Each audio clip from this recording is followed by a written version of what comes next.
नमस्कार दोस्तों। देश की पुकार यूट्यूब चैनल में आपका हार्दिक स्वागत है। दोस्तों, इस विश्लेषण को आखिर तक देखिए, इस वीडियो को पूरा देखिए और प्लीज़ देश की चैनल को लाइक सब्सक्राइब करना और बेल आइकॉन दबाना नहीं भूलें।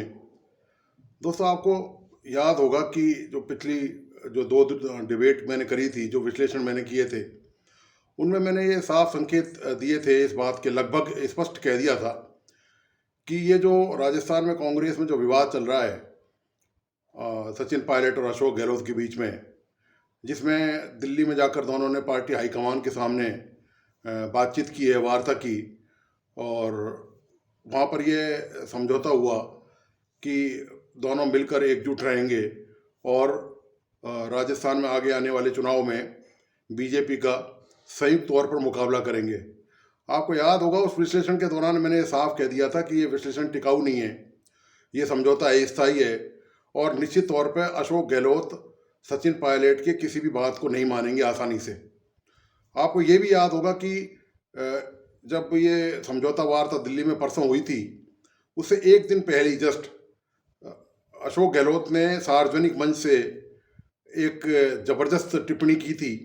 वह टिप्पणी यह थी, उन्होंने कह दिया कि जो लोग बेरोजगारी का मुआवजा मांग रहे हैं, पेपर लीक के जो अभ्यर्थी हैं, जो जिन्होंने पेपर लीक से जो प्रभावित हुए थे लाखों लोग, उनको जो मुआवजा देने की मांग है, वह मानसिक दिवालियापन है। अशोक गहलोत ने हालांकि ये बात कही विपक्ष को लेकर है, लेकिन ये मुद्दा विपक्ष ने उठाया ही नहीं था। ये मुद्दा उठाया था सचिन पायलट ने। आपको ये याद होगा कि ये मुद्दा विपक्ष ने, वसुंधरा राजे ने, गजेंद्र सिंह शेखावत ने, या सीपी जोशी ने, या राजेंद्र सिंह राठौड़ ने, ये मुद्दा किसी ने नहीं उठाया कि आरपीएससी के जो पेपर लीक हुए हैं, उनमें उनसे जो प्रभावित अभ्यर्थी हुए हैं, जो पेपर नहीं दे पाए परीक्षा की तैयारी करने के बावजूद भी, उनको मुआवजा दिया जाए। तो ये मुद्दा किसी ने भी नहीं उठाया विपक्ष में, ना और किसी क्षेत्रीय दल ने उठाया, ना हनुमान बेनीवाल की पार्टी ने उठाया, ना राजस्थान में निर्दलीय विधायकों ने मामला उठाया। यह मामला उठाया था सचिन पायलट ने। तो सचिन पायलट को जिस तरह से ये निशाना दरअसल जो कहीं और था और वार कहीं और था, तो जो तीर जो छोड़ा गया वो दरअसल सचिन पायलट की तरफ था। उससे साफ जाहिर था कि जब समझौता वार्ता में अशोक गहलोत जब दिल्ली जा रहे थे, तो उनके इरादे क्या हैं, इससे स्पष्ट हो गए थे। जब समझौता वार्ता दिल्ली में हुई, तब लग रहा था कि आला कमान की तरफ से जो संकेत आए थे, और जो लग रहा था वार्ता के दौरान कि सब कुछ ठीक ठाक है, लेकिन मैंने आपको तभी बता दिया था उस समय कि सब कुछ ठीक ठाक नहीं है, क्योंकि जो लोग अशोक गहलोत के नेचर से वाकिफ़ हैं, उनके व्यक्तित्व से वाकिफ़ हैं, वे किसी भी हालत में सचिन पायलट की कोई भी मांग नहीं मानेंगे। और यही हुआ। जो 2 दिन तक लग रहा था कि ये राजनीतिक जो धुंध है, ये जो कोहरा है, ये जो छट गया है और अब कांग्रेस की स्थिति साफ सुथरी है, चुनाव में कांग्रेस दोनों मिलकर एक साथ चुनाव लड़ेंगे, अब इसके संकेत बिल्कुल स्पष्ट नजर आ गए हैं। सचिन पायलट ने कल टोंक में जो सभा हुई, उन्होंने सीधे दिल्ली से आने के बाद जो पहला कार्यक्रम रखा अपना, वे अपने विधानसभा क्षेत्र में गए टोंक में, और वहाँ पर उन्होंने अपने समर्थकों, पार्टी के कार्यकर्ताओं को संबोधित करते हुए साफ कहा कि 3 मुद्दों पर जो उन्होंने उठाई थी, 3 मांगे, इन पर कोई समझौता नहीं किया जाएगा। तीनों मांगे आपको याद होगी। उन्होंने कहा था कि आरपीएससी का पुनर्गठन हो, जो पेपर लीक से प्रभावित जो अभ्यर्थी हैं, प्रदेश के लाखों अभ्यर्थी जो पेपर लीक के कारण पेपर नहीं दे पाए, उनको मुआवजा दिया जाए, 2 मांग।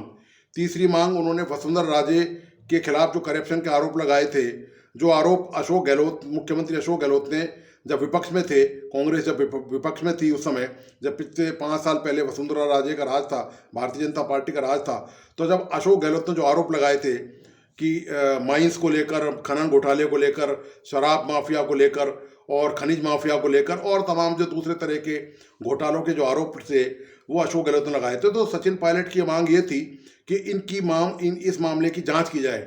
जब ये मामले तीनों आला कमान के समक्ष रखे गए, तो सैद्धांतिक सहमति शायद कुछ हुई होगी और ये समझाया गया होगा कि इन मामलों को, मुद्दों को फिलहाल दरकिनार कर दें।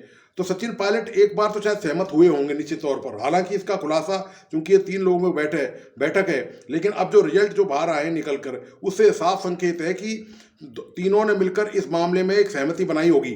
तो सचिन पायलट ने उस समय शायद उनके प्रेशर में कुछ हाँ भी कर लिया होगा कि वे अब संयुक्त तौर पर चुनाव लड़ेंगे और अशोक गहलोत के खिलाफ कोई बयानबाजी नहीं करेंगे या कांग्रेस के खिलाफ ऐसी कोई कार्रवाई नहीं करेंगे जिससे चुनाव में कोई फर्क पड़े।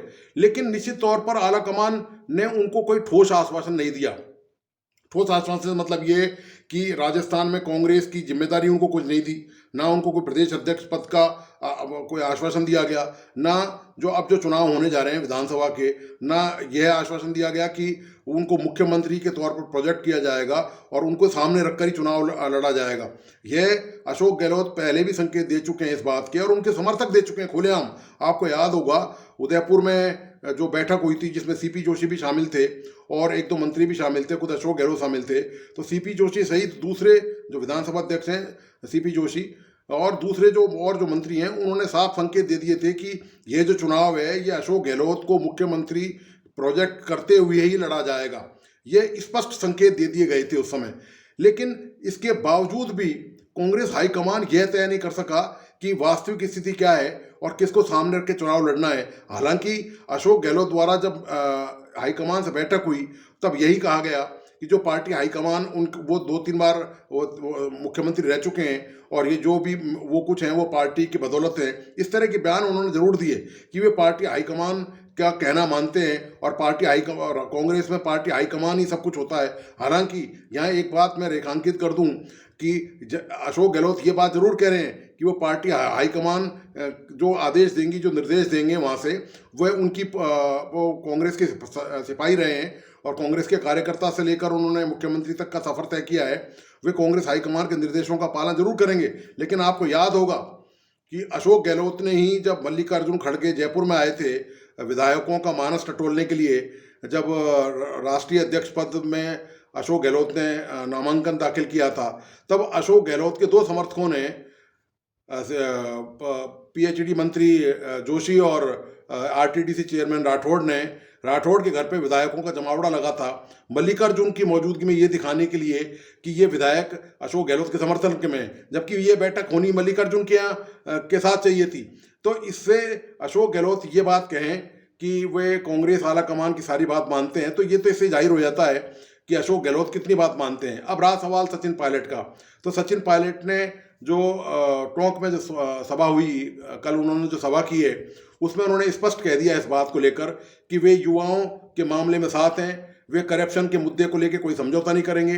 दोस्तों, दरअसल बात यह है कि सचिन पायलट जब वहाँ से लौट के आए तो दिक्कत ये आ गई उनके सामने कि अब वो जो उन्होंने जो कमिटमेंट किया था, ना तो उनको कुछ मिला और ऊपर से अपने कमिटमेंट से भी जाएं। तो यानी कि राजनीति में ऐसा नहीं चलता है कि ऊपर यदि कांग्रेस हाईकमान की तरफ से उनको कोई पक्का भरोसा मिलता कि उनको प्रदेश अध्यक्ष बनाया जाएगा या वहाँ से दिल्ली से कोई घोषणा होती कि सचिन पायलट को आगामी चुनाव में ये भूमिका दी जाएगी, तो निश्चित तौर पर ये बात अशोक गहलोत को किसी भी हालत में मंजूर नहीं होगी, क्योंकि वो सचिन पायलट को लेकर किसी भी सूरत में कोई भी कंप्रोमाइज करने के मूड में नहीं है। हाँ, इतना जरूर वो चाहते हैं कि सचिन पायलट विरोधी कार्रवाई नहीं करें, क्योंकि निश्चित तौर पर इससे आगामी जो चुनाव है उसमें कांग्रेस को झटका लगना तय है। यह तो निश्चित है, क्योंकि सचिन पायलट राजस्थान के कद्दावर और युवा नेता हैं और उनके अंदर जबरदस्त ऊर्जा भरी हुई है। आपने देखा होगा पिछले किसान विधानसभाओं की रैली में कि उनका आकर्षण देखा होगा कि हजारों लाखों की संख्या में लोग उनको सुनने और देखने आए। इसी तरह जब उन्होंने संघर्ष यात्रा निकाली तब भी आपने देखा होगा कि स्वतः स्फूर्त लोग उनके आए, उन्होंने किसी को बुलाया नहीं। और उनके साथ जब समापन हुआ जयपुर में संघर्ष यात्रा का, तो आपने देखा होगा कि काफ़ी सारे एमएलए उनके, जो 15-20 एमएलए उनके साथ हैं, जो मंत्री उनके साथ समर्थक हैं, जो अशोक गहलोत की सरकार में मौजूदा मंत्री हैं, जो 2-3 मंत्री हैं, राजेंद्र सिंह गुड़ा हैं, मुरारीलाल मीणा हैं, और भी जो 2-3 लोग हैं, वे सब अशोक गहलोत के मंत्रिमंडल में होते हुए भी सचिन पायलट को समर्थन दे रहे हैं। वे सचिन पायलट गुट के ही लोग शुरू से माने जाते रहे हैं। तो सवाल इस बात का है कि वहाँ से जब वापसी हुई तो सचिन पायलट के पास अब कोई दूसरा रास्ता बचा नहीं। वे इस कार्ड को नहीं यदि खेलेंगे तो निश्चित तौर पर उनका राजनीतिक अस्तित्व दांव पर लगता नजर आ रहा था। ये सचिन पायलट को इस बात का एहसास हो गया, इसलिए उन्होंने ये जो कल बम फोड़ा है टोंक में जाकर, उसका परिणाम ये है, उन्होंने साफ तौर पे कहा कि वे वसुंधरा के करप्शन के आरोपों के मामले में युवाओं ने इतनी मेहनत करी है, उन्होंने साफ तौर पे कहा वे युवाओं से कमिटमेंट कर चुके हैं कि वे उनके पक्ष में हैं और वे उनको न्याय दिलवा के रहेंगे। न्याय से मतलब ये है आरपीएससी का पुनर्गठन हो। उन्होंने ये भी कहा कि आरपीएससी में बहुत सारी पोस्ट खाली पड़ी हैं, उनका उन पोस्टों को भरा जाए और उसका पुनर्गठन हो। और ये जो 3 उनकी जो मांगे हैं वो उन्होंने वापस कल टोंक की अपनी जो सभा थी, जो समर्थकों के और उनके प्रशंसकों के सामने जो सभा हुई, उसमें उन्होंने ये बात वापस रिपीट करी है, दोहराई है कि इन मांगों पर कोई समझौता नहीं होगा। लेकिन एक बात आपको ध्यान रखनी है यहाँ पर, सचिन पायलट ने 31 मई तक वापस प्रदेश में जनसंघर्ष यात्रा शुरू करने का ऐलान किया था कांग्रेस हाईकमान की मीटिंग से पहले। लेकिन उसके बाद उन्होंने ये 31 मई निकल चुकी है और उन्होंने ये यात्रा स्थगित कर रखी है। अब लगता यही है कि वापस यदि क्योंकि जो मीटिंग हो चुकी है, अब ये इस बात की संभावना बहुत कम है कि हाईकमान वापस सचिन पायलट को या अशोक गहलोत को बुला के उनके बीच कोई सुलह कराने का प्रयास करेंगे, क्योंकि अब सुलह का कोई स्कोप बचा नहीं है दोनों के बीच में। तो लगता यही है कि जो सचिन पायलट के बागी जो तेवर हैं, वो लगता यही है कि अब कुछ ना कुछ नया रास्ता अपनाएंगे, कोई नया गुल राजस्थान में अब कांग्रेस में खिलने जा रहा है। और अब देखना ये है कि सचिन पायलट की आगामी जो रणनीति है वह क्या है, वह मैं आपको संकेत देते हुए बता भी देता हूँ। मैं विश्लेषण करता हूँ इसका, तो ये मेरी जिम्मेदारी भी है कि मैं आपको बताऊँ। सचिन पायलट निश्चित तौर पर आगामी कुछ दिनों में अपनी जो संघर्ष यात्रा की जो बचा हुआ जो पार्ट है, जो उन्होंने घोषणा करी थी 31 मई को, 31 मई निकल चुकी है, तो निश्चित तौर पर इसको अंजाम देने के लिए वो प्लानिंग करेंगे। वे नहीं चाहेंगे कि उनके द्वारा किए गए वादे से वे वादा खिलाफी कर जाएं। लोगों में, प्रदेश के मतदाताओं में, प्रदेश के युवाओं में उनकी छवि ऐसी बने कि ये सिर्फ बातें करने वाले नेता हैं, ये प्रैक्टिकली कुछ नहीं कर सकते। तो सचिन पायलट के सामने आप यूं कहें कि ये राजनीतिक अस्तित्व का मामला है और इस अस्तित्व को बचाने के लिए निश्चित तौर पर वे ऐसा कोई बड़ा कदम जरूर उठाएंगे। और अब आगे आने वाले दिनों में देखना यही है कि क्या सचिन पायलट ने जो कमिटमेंट किए थे उनका परिणाम क्या होगा। क्या सचिन पायलट उसको क्रियान्वित करने को लेकर कोई नई रणनीति, कोई नया आंदोलन खड़ा करेंगे। तो दोस्तों, आपको आज का ये विश्लेषण कैसा लगा, प्लीज़ अपने महत्वपूर्ण विचार मुझे ज़रूर पहुंचाएं। और देश की पुकार यूट्यूब चैनल को लाइक, सब्सक्राइब करना और बेल आइकॉन दबाना नहीं भूलें। आपके सहयोग और आशीर्वाद से ही ये मैं लगातार जारी विश्लेषण आपके सामने प्रतिदिन लेके आता हूँ और मैं उम्मीद करता हूँ कि आपका सहयोग इसी तरह मेरे साथ बना रहेगा। धन्यवाद, नमस्कार।